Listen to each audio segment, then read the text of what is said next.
कर्म फल सबको मिलता है, जैसी करनी वैसी भरनी। बेटा बनकर, बेटी बनकर, दामाद बनकर, बहू बनकर, बनकर कौन आता है जिसका तुम्हारे साथ कर्मों का लेना देना होता है।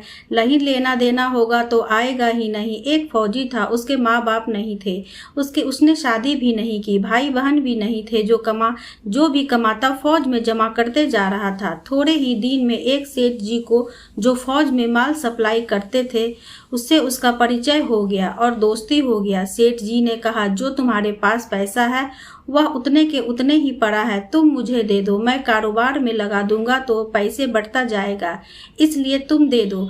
फौजी ने सेठ जी को पैसा दे दिया। सेठ जी ने कारोबार में लगा दिया। कारोबार उसका चमक गया, खूब कमाई होने लगी, कारोबार बढ़ गया। थोड़े ही दिन में फौज में लड़ाई शुरू हो गई। लड़ाई में फौजी घोड़ी पर चढ़कर लड़ने गया। घोड़ी इतनी बदतमीज थी कि जितने जोर से लगाम खींचते उतने ही तेज भागते। खींचते खींचते उसके गलफड़ तक कट गया, लेकिन वह दौड़ दौड़ कर दुश्मनों के गोल में जाकर खड़ी हो गई। दुश्मनों ने वार किया, फौजी भी मर गया, घोड़ी भी मर गई। अब सेठ जी को मालूम हुआ कि फौजी मर गया तो सेठ जी को बहुत खुश हुई कि उसका कोई वारिस तो नहीं है। अब यह पैसा देना किसको? अब मेरे पास पैसा भी हो गया, कारोबार भी चमक गया, लेने वाला भी नहीं रहा। तो सेठ जी बहुत खुश हुए। अब कुछ ही दिन के बाद सेठ जी के घर में लड़का पैदा हो गया।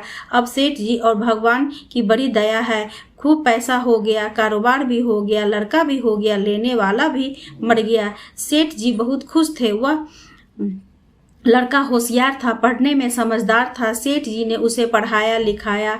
जब वह पढ़ लिख कर बड़ा हो गया तो सोचा कि यह कारोबार संभाल लेगा, चलो अब इसकी शादी कर दे। शादी करते हैं। घर में बहुरानी दुल्हन आ गई। उसने सोचा कि चलो बच्चे की शादी हो गई, अब कारोबार संभाल लेगा। लेकिन कुछ ही दिन के बाद बेटे की तबीयत खराब हो गई।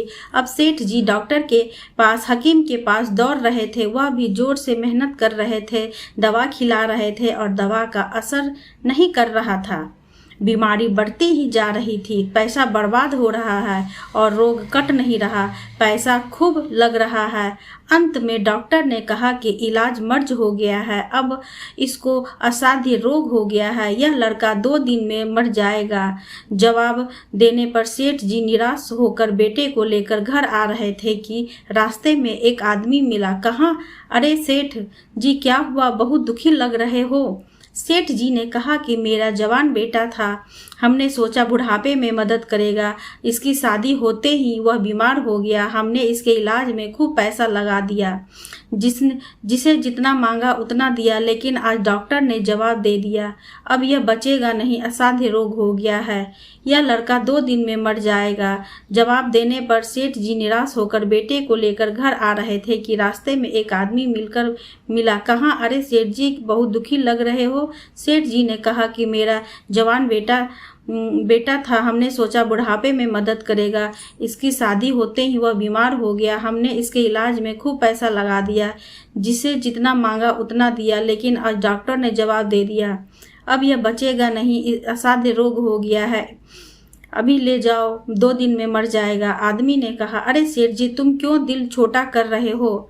मेरे घर में भी दवा देते हैं, 2 आने की पुड़िया खाकर मुर्दा भी उठकर खड़ा हो जाता है, जल्दी से तुम पंडित की दवा ले आओ। सेठ जी दौड़ कर गए, 2 आने की पुड़िया ले आया और पैसा दे दिया। पुड़िया खाते ही सेठ का लड़का मर गया।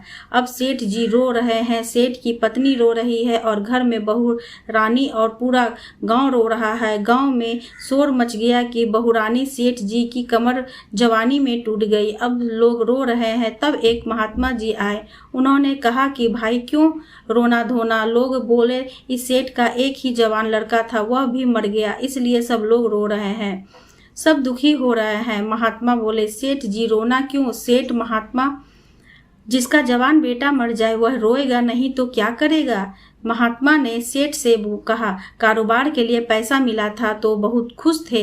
महात्मा, अरे उस दिन तो आपकी खुशी का ठिकाना नहीं था। कि सेठ, किस दिन? महात्मा, अरे जिस दिन फौजी मर गया, सोचा कि अब तो पैसा भी नहीं देना पड़ेगा, माल बहुत हो गया, कारोबार खूब चमक गया, अब देना भी नहीं पड़ेगा, बहुत खुश थे। महात्मा उस दिन तो आपकी खुशी का ठिकाना नहीं था, पता नहीं कितनी मिठाइयाँ बांट गई।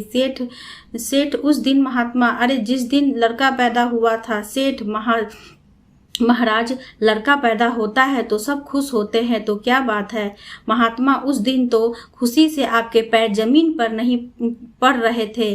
सेठ किस दिन महात्मा, अरे जिस दिन बेटा शादी करने जा रहा था। सेठ महात्मा, बेटा ब्याह जाता है तो हर आदमी खुश होता है, मैं भी खुश हो गया।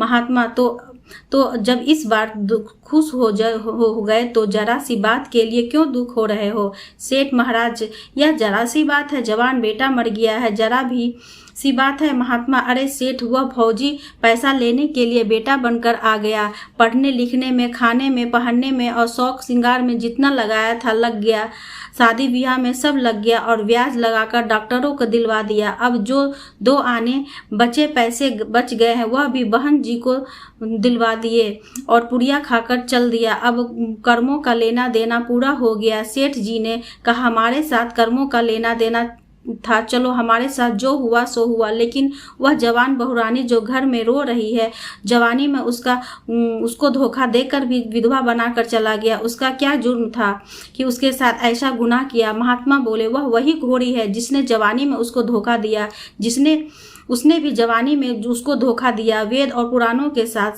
साथ सभी साधु संतों का कहना है कि यह संसार कर्मों का लेखा जोखा है, जो इसमें से जो भी है वह समझदारी से भवसागर हो जाएगा। धन्यवाद। अगर